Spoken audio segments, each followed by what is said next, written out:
Hey guys, what is up? Welcome back to the channel. In today's video, I'm going to be taking you through, or we're going to be doing a bit of a series, a push-pull legs workout series.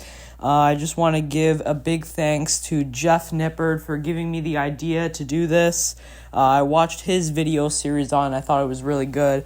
So I thought I would do my own. So this is going to be part one. It's going to be the first push day, and I'm going to be going through it and maybe give you guys some ideas on some exercises you can incorporate, or maybe you want to copy this exact workout. So I just thought it'd be a good idea. And as you can see, the first exercise on this push day is going to be 3 sets of incline dumbbell bench press, and we're going to be taking the first set all the way to failure with a nice slowed eccentric movement that's going to really stretch out the pecs, and it's going to feel really amazing.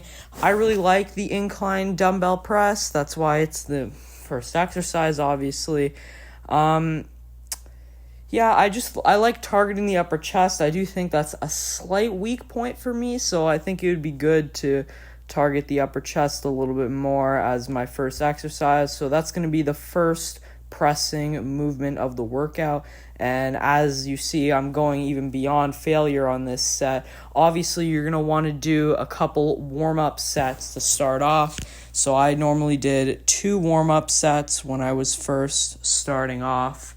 Doing this on the incline dumbbell press, and this is actually my last set here, and I'm using the 55s, getting around 6 reps. I will put up on screen the rep ranges that I used, but yep, so here I'm actually going to do a drop set just to push way beyond failure. Now, I just want to emphasize, if you are a beginner, you definitely don't need to be pushing yourself this hard and do this many sets, but I find it really fun to push hard, but you make sure if you are pushing hard that you use correct form. So as you can see here, I'm putting down the dumbbells and I'm going to go get a second set.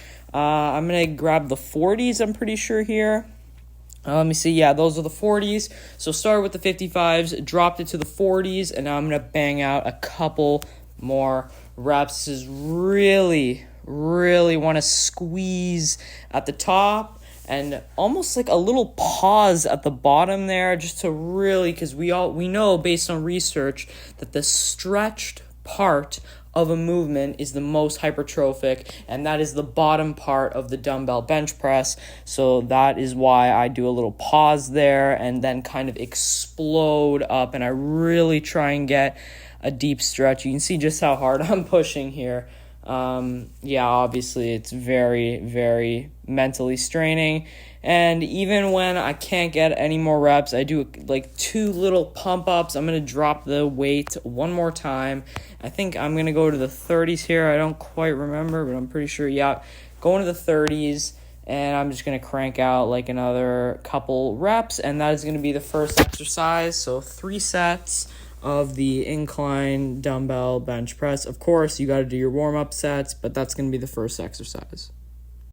Next exercise, that is going to be the seated dumbbell shoulder press. Feel free to use a machine press if your gym has one. I didn't have mine set up in the basement, so I just opted for dumbbells. So again, we want that controlled eccentric, and I want to go really deep, honestly putting it past down on my front delts. As you can see, the dumbbells are going even lower to really get that stretch part of the movement, and we're going to go for pretty high, around like 10 to 12 reps. I'm pretty sure this one. Again, I will put up the reps and sets that I did for this exercise on screen. So I'm pretty sure I did 3 sets, pushing real hard there, and definitely incorporate a lot of rest in between these sets because these are very taxing. So I would recommend at least 4 to 5 minutes of rest in between each of these sets.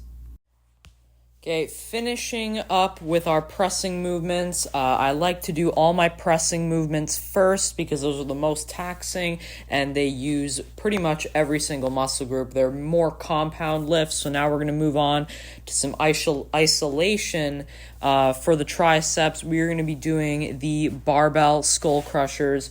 And we're honestly going to want to put that bar when we come down, if you don't get shoulder pain when you're doing this, like almost behind our head to really get that stretch. This is primarily going to work the long head of our tricep, which is the biggest head, so it's the most important for making yourself look like you have a big arm.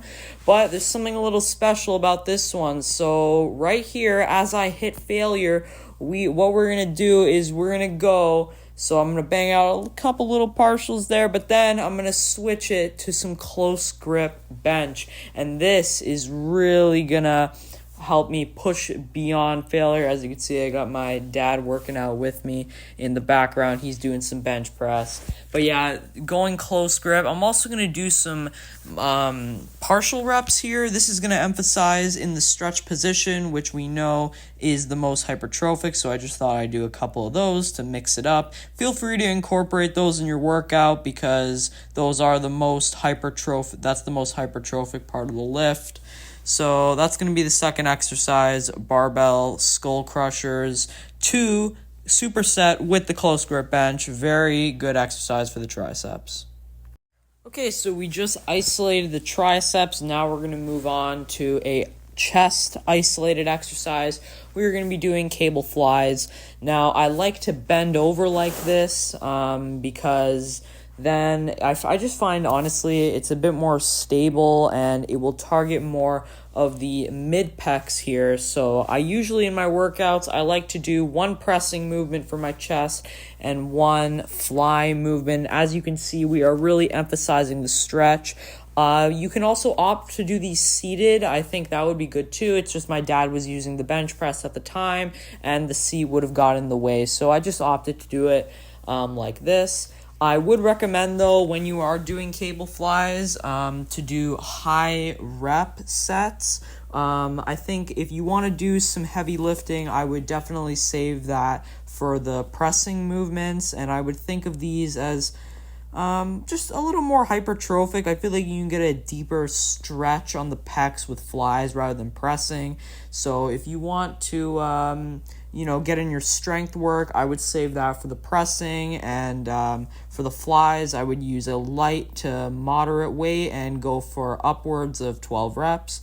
As you can see there, I'm pretty sure I did like 17, and that's the second exercise. I'm gonna do a bit more shoulder work. Most people would probably be like, yeah, I did some shoulder press and that's it. But that's only really going to target the front delt, and the most important delt is the side delt for giving you that 3D delt look. So we're going to be doing cable lateral raises. I like the cables because it provides a smoother resistance path to dumbbells, and we're actually, if you see, we're going to set the cables a little bit higher because we receive max tension with the cables when our arm forms a 90-degree angle with the cable. So by setting it higher, we can provide more tension in the stretched position. Again, like the flies, I would also recommend you go upwards of like 12 reps on these, maybe towards your last set. And I also I did most of the exercises in here, I did 3 sets, but on this one, I actually decided to do 4 sets just because I feel like, you need to have those big shoulders. And I'm even doing some partials here because the shoulders can handle a lot of volume. For me anyway, that's what I found, and I feel like to get that X frame, the shoulders are just so important. So I ended up doing 4 sets for the side delts here. Obviously you don't have to if you don't want to, but that's what works for me. Jumping into the final exercise here, it's going to be tricep press downs. We don't really need to do this because our triceps really got hit quite heavily with all that pressing movement, but I just like to finish them off here. So we're going to do the press downs. I actually do kind of superset this in with the lateral raise, so I kind of alternate between the two, and I like to do that. This is going to focus on the short head of the tricep. I almost said bicep there. Most people I notice when they do tricep press downs, they don't go high enough. They kind of stop at 90 degrees, but you really want to get that stretch position, which many people avoid. So, but yeah, that's the next exercise. And you can't skip your cardio. So after the workout, I went on the treadmill and walked on a 12.5% incline around 2.5 miles per hour. Burned around 200 calories, went for 30 minutes, and it was great. Just some zone 2 stuff. I was actually editing this video while I was doing that, so it went pretty well. And if you want to follow the workout exactly, there it is on screen. If you guys want to take a screenshot of that, if you want to copy it completely, or just take a couple exercises from it, whichever you prefer. And I also, again, just want to give a big thanks to Jeff Nippert for giving me the idea of this stuff. So I'm going to be posting 5 more videos, and it's going to be a pull, a leg day, another push day, and another pull and leg day. So 6 days total with, of course, the 1 rest for the push-pull legs. So stay tuned for that, and yeah, I will see you in the next one. Peace.